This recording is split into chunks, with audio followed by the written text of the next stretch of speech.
Good morning.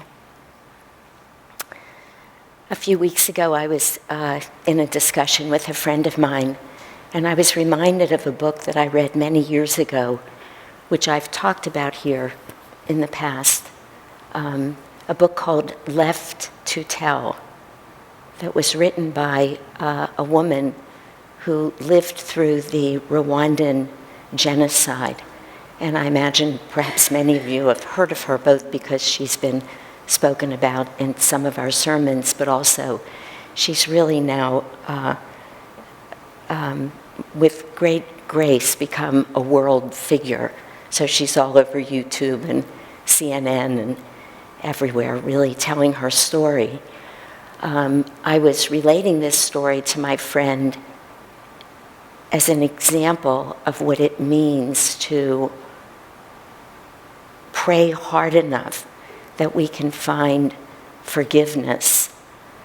It was a dramatic story. It would be a dramatic story compared to almost any of the stories that are in our lives. She was a 24-year-old woman who lived in Rwanda. She was part of the Tutsi tribe. She and her family were very well known, well respected in their town. They were devout Catholics, very generous people, and well loved by all.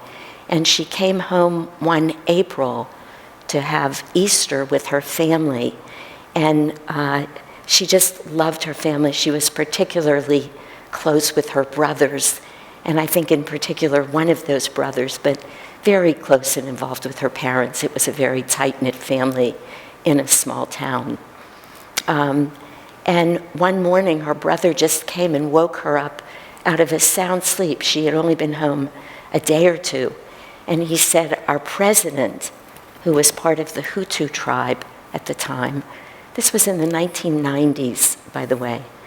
I was shocked when I read this book how little I knew about all of this going on right in the midst of my lifetime. But he said, our president has been killed. And she said, how could that be?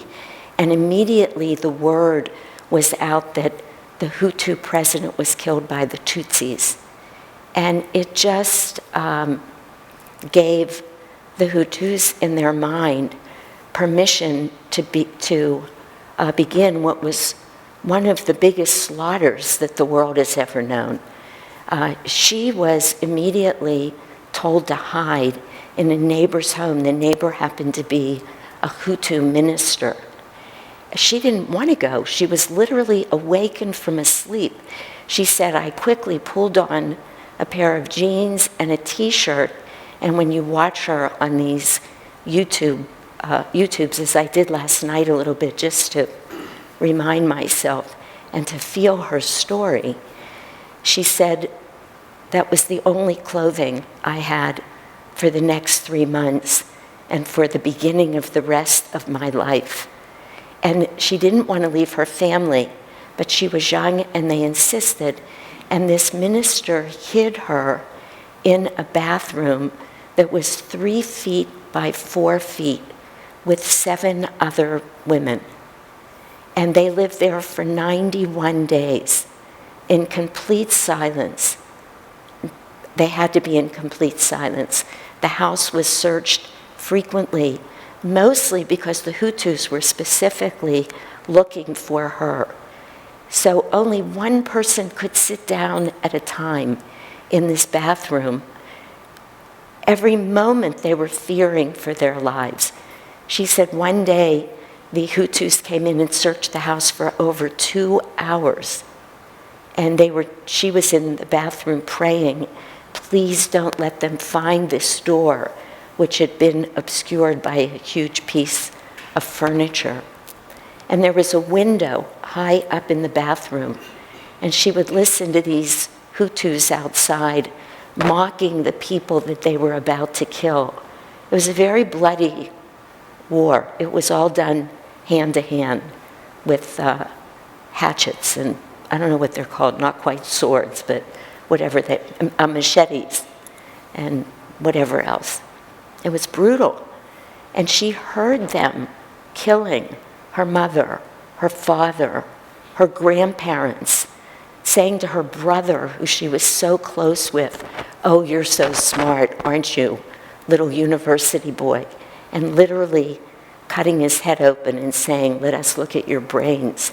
It was one of the hardest books I've ever read, but it was one of the most inspiring books I've ever read because she started praying, and she prayed and she prayed.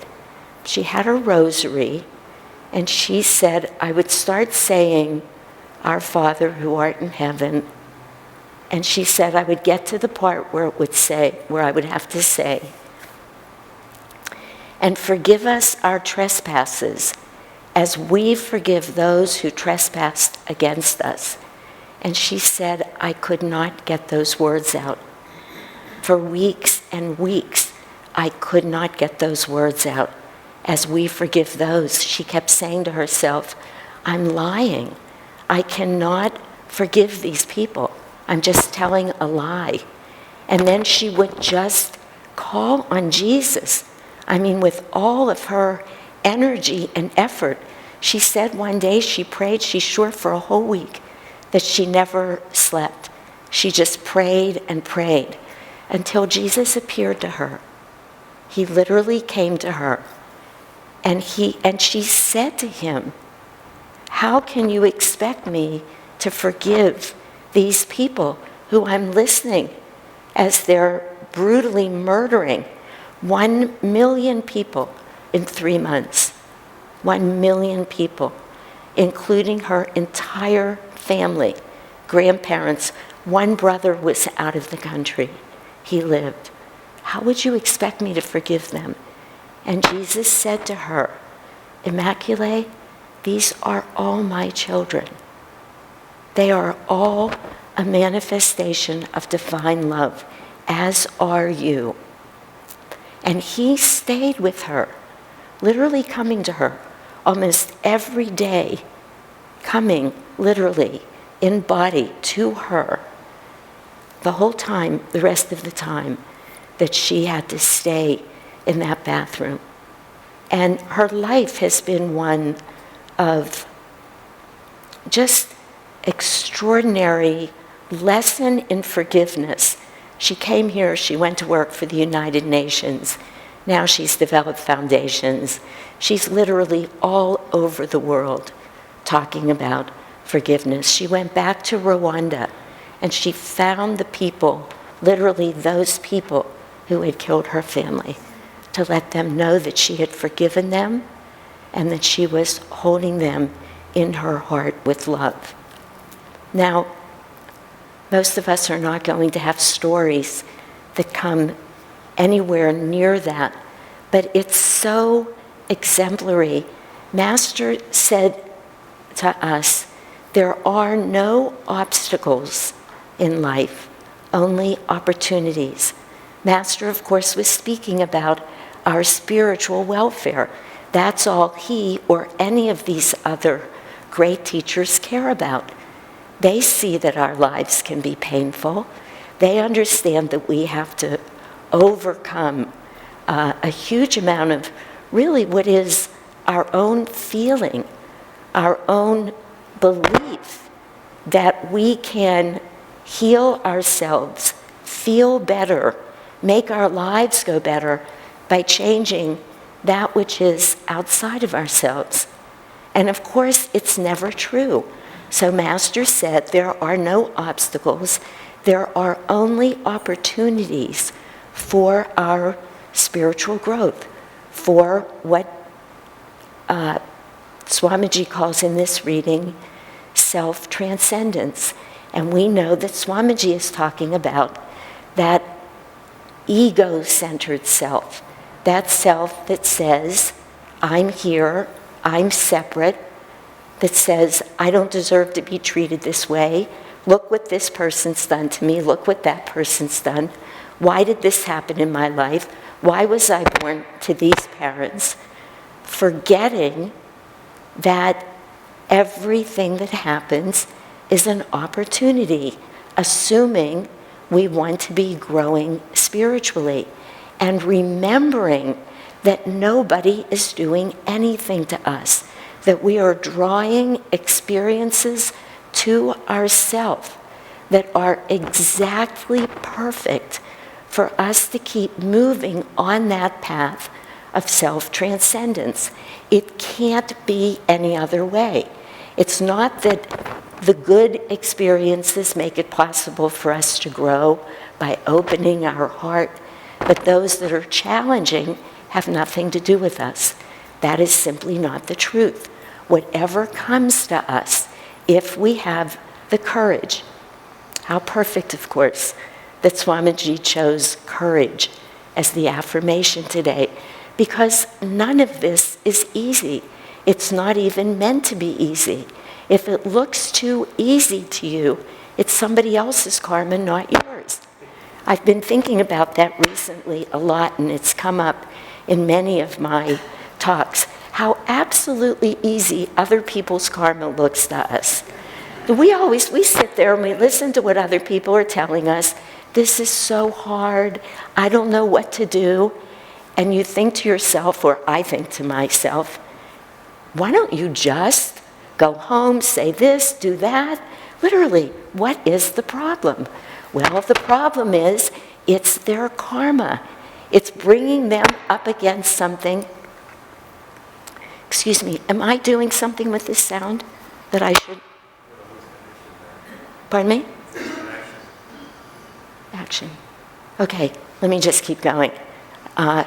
Anyway, when it's not your karma, it looks easy. You just think you could do it without even putting in any energy, and of course you could, because that's not the lesson that you need to learn. Most of the things that we need to learn are challenging for us. That's why, as Master said, they are perfect opportunities. But again, not easy. You know, we so often talk about the Bhagavad Gita and the story of Arjuna and his need to fight. But recently I've had the privilege of giving a couple of talks on the Gita. And I've become a little enamored with some of the other characters, if I can get their names right today. 2 weeks ago I was trying to give a talk on the Gita, and everybody's names just flew right out of my brain. But it's not so much the names as all of those fighters that were on the Kauravas, the bad guys' side. Remember, Krishna says, my army numbers 100, but we know, and in the interpretations, that there are countless Kauravas, because there are countless opportunities for us to learn. And there are, of course, 5 Pandavas who represent our chakras, who represent those qualities that will lead us to self-transcendence, to perfection. Perfection means here our realization that we are one with God. But when you look at what those qualities are as they're presented in the Gita, so there's Drona, who represents habit which always sides with that which we've known, that which is easy for us, that which we do without overcoming obstacles. We just naturally do it. We don't make much spiritual progress. It is almost always habit takes us in a negative direction. It's Bhishma, who represents really the essence of who we are, who represents the ego itself. And it goes on and on, but it's Karna, who represents attachment. These are the names given to all the Kauravas so that we can understand in that allegory. Of course it's challenging. It's not easy. It wasn't supposed to be easy. We're up against a big battle. And then there's Duryodhana, who's in charge of the Kauravas, who says to the Pandavas, where they've lived on this land together, and the Pandavas are saying, we'd like half the land. And Duryodhana is saying, absolutely not. When your father died, we brought you here, we gave you a place to live, we've made you comfortable, but this is my land. I'm supposed to be in charge now. I'm the one who's supposed to look great and have all of the answers. Of course. What do we say every Sunday in our Festival of Light? We say, Swamiji wrote, as a delusion, for those of you who have never heard this, not the truth. What else is wisdom if not to keep what is mine? That's Duryodhana. He's what we're fighting against. We know it was never ours to begin with, and our joy is to become one with all and to share. But these are challenging battles that we have. Most of you know that I have a medical practice now called transformational medicine, and I see a lot of people, I've mentioned this a lot, who specifically come to me. The reason that they find me and not anybody else is because they've asked for somebody who will help them solve the problem in the direction of spirit. That's what they've asked. Remember, that was Haridas's acronym, SPY-DOG, solving problems in the direction of God. It was so clever of him. That's why people come to me. They've either been to therapists a lot, they've been to medical doctors a lot. They're not finding what they want, and they come and say, help me solve this problem, these issues in my life, spiritually. And then they tell me all of the issues that we all come up against, every one of them. It can be a challenging relationship with a parent, or a challenging relationship with a child, or a job that isn't working for you, or a medical illness. All of the kind of usual stuff, except remember, it doesn't feel usual when it's in our life, because it's our karma looking at us. And it has been a great teacher for me to see that these very great souls who are evolved enough to know that they need to be looking at this spiritually, how hard we fight to hold on to, but it's not fair. Look at what they've done to me. I'll never make it in this job. They're not giving me opportunities. How could anybody live with this, whatever this is, and be okay? It's totally understandable. We are all willing to fight very hard to stay right where we are. It's amazing how quickly the ego jumps in, as opposed to saying, what was in the reading? Be ye therefore perfect, even as your Father who is in heaven is perfect. What Jesus is asking of us, what Master's saying, when he says there's no such thing as obstacles, only opportunities. An opportunity to be able to be up on a cross with nails through your hands and your feet, being mocked, and to be able to look out as Immaculée did, as Jesus did, as we're being asked to do, to be able to say, forgive them. They know not what they do.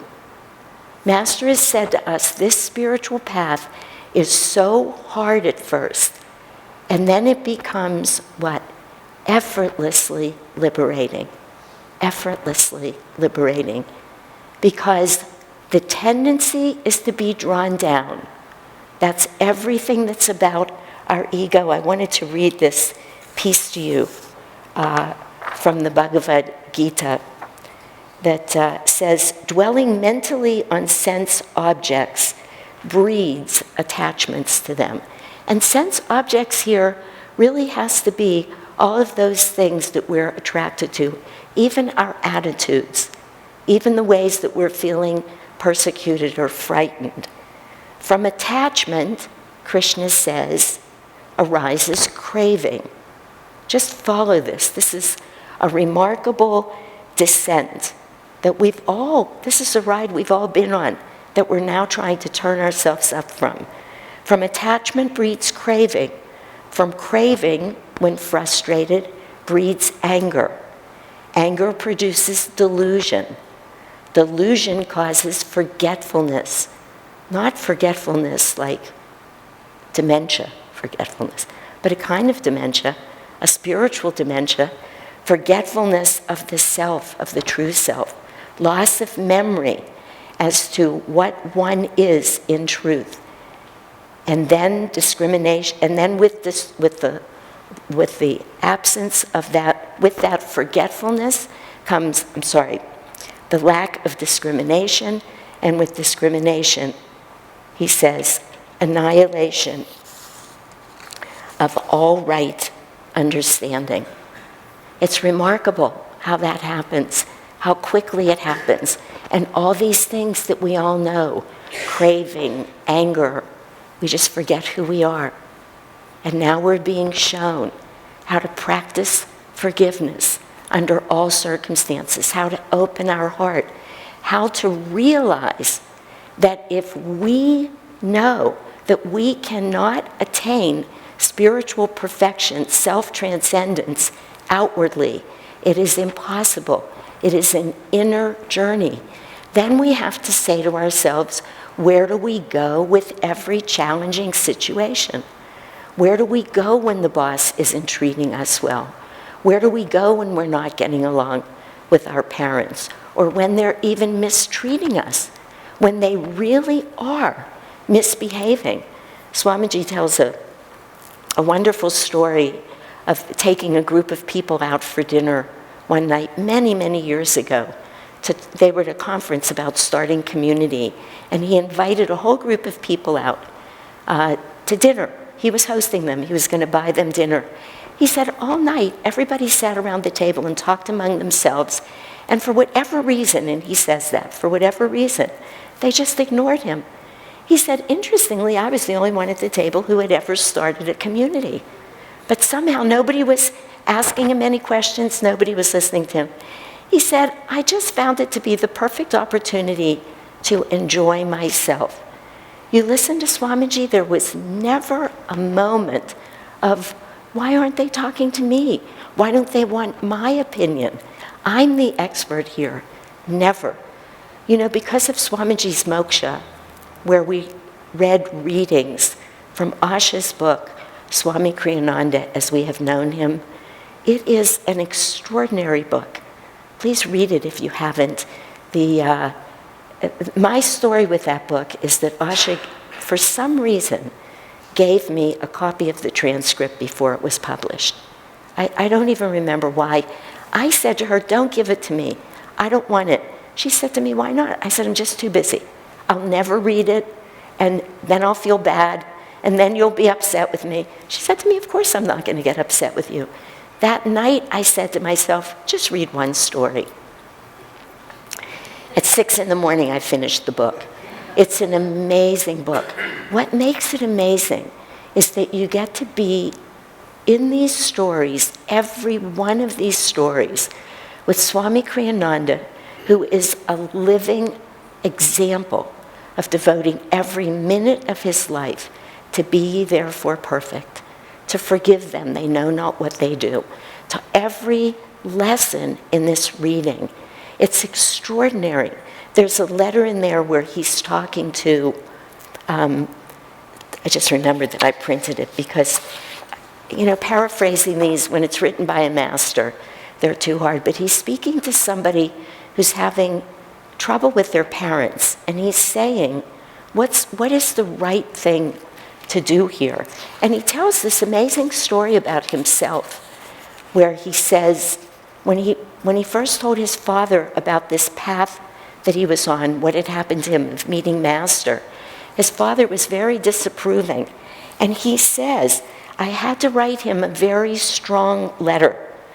I told him, I love you as my father, but God has been my father for all eternity. He said, please don't make me have to choose. And from then on, his father never said a negative word about this path. Now he's sharing this story with whoever this story is written about. And this person said to him, if I did that, because Swamiji says the best way to serve your family is to go deep spiritually. You see always the solution inside of us. You're having trouble out here, go deeper spiritually. Go within yourself to solve the problem. You don't have to act outwardly. That never gets us anywhere. That just keeps us bound to delusion. Swamiji said, this is so perfect. Their ego may object to your absence from the family nest or your refusal to fall in with their plans for your life, he says. But their souls will rejoice because your spiritual progress will also bless them. It's such a beautiful story about why go inside, why grow spiritually, why look to solve problems in those ways. Because not only is it the only way we can really break this hold that the ego has on us. Yogananda defines the ego as the soul identified with the body. Our only goal in this life is to break that identification. That's what it is. And Swami says in every story in this book, go inside to do it. This is what's in this reading today. This is what's in the Gita reading, where it says, out of 1,000 who seek me, one will find me. Not to be discouraging, because Krishna goes on to say, everybody can know God. Be thou a yogi, Arjuna. You just have to look inside. You can't do it outwardly. Swamiji says to find God, we must all be prepared, if necessary, to disappoint our mothers. It's a very powerful statement, you know, that we have to be willing to do what is right, not against anybody, but for our own soul's well-being. Then in the end, wherever that end is, this life, the next life, nobody loses. It may look like they're going to lose something right now. It may look like you're going to lose something. A little bit of your ego, wonderful. A relationship, maybe so. But in the end, if we're always solving problems in the direction of God, if we're looking for ways to break the bond, the hold that the ego has on us, ultimately, everybody wins. I'm going to take just a few extra minutes today, because in the spirit of this reading, in the spirit of realizing the enormous power of the divine in our lives, and those of us who are here, desire to know that in fact, to realize what the true spiritual journey is, I want to read to you a letter that just came to some people. I don't know who, maybe it's on a blog, maybe everybody could have read it, but this is a letter from Riemann, who is with his wife is the co-spiritual director of Ananda in Seattle. So I'm going to read the beginning and the end of the letter because it's a little long, but it is so beautiful. And I want to say to you before I finish, because when I finish, I'll just stop. I'm reading it so that we can begin to realize the extraordinary power of God's grace in our lives. The blessing that we're all receiving, that we will receive if we're willing to have the courage to keep moving in the direction we know to be true. He says, he's talking about what went on in Ananda, Seattle just a few days ago. He says, not only did we reflect upon the loss in 2011 of our dear friend Narda a few days ago, but on Wednesday this week, which passed without official notice, was the 1-year anniversary of Vajra's life-changing event. Vajra is a man who lives in the Seattle community who went out for a walk with his partner one day to Albertson's store, you'll hear, and a car jumped onto the sidewalk at a very high speed, and he was very seriously injured. He was not expected to survive, and if he survived, he was to have severe brain damage. So he said, a Vajra's life-changing event. Not only his life, but ours as a family. Never has such an outpouring of prayers, caring, and love by so many for one of our residents have I ever seen. While we cannot scientifically validate the power of prayer so readily, I think we here must surely agree that Vajra's recovery, which occurred contrary to the doctor's dire expectations, qualifies as a clear sign of grace. His misfortune became our blessing as we came together. It occurred on a Monday. It was an absolutely stunningly beautiful spring day. No doubt Vajra and RN thought to take advantage of it by walking up to Albertsons. It was the first full day of the historic move of East-West in Seattle to its present location. After a long day of heavy lifting and consummate schlepping, we received the phone call of Vajra's strange encounter with karma. The strangeness of the accident and the odds against it happening make it clear that an unseen hand with perhaps an unknowable purpose revealed its interest in his and our destiny together. In an odd way, I think it brought grace and light upon even the East-West move, for it took us beyond what we would have thought possible for us to raise our energy towards. The move itself was momentous, but Divine Mother said, "You can do more with my help." Yesterday, another clear sign of Master's grace and will occurred.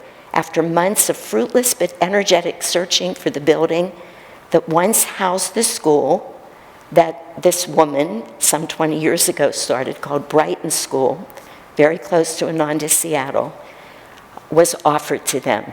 He said, "We had dismissed this property as being overpriced, absolutely out of reach." She said to them, "Make an offer." And after a lot of thinking, they did. And Riemann says, that while no super official paperwork is done, but as I remarked to the owner yesterday afternoon at the school, it looks like the children have signed the lease. They brought all the parents and the children to that building to see if it was right. And he said the kids were running around the playground playing tag. He said their vote was obviously a thumbs up. They really liked it. I'm going to skip some of this about the whole thing of school, but he says, "What can we say but Jai Guru? How little do we realize the power that guides our lives and this world." When someone once complained to Anandamoy Ma of the world's woes and suffering, she calmly and dispassionately replied, "Don't you think that he who made this world knows how to take care of it? And surely we must know that Divine Mother's devotees are even more so in her care. As Krishna says in so many ways in verses in the beloved Gita, 'He who watches me, I am ever watching thee.'" We are privileged to live in this yuga, this time, and to be disciples of a true guru, a light coming unto the world in such desperate need.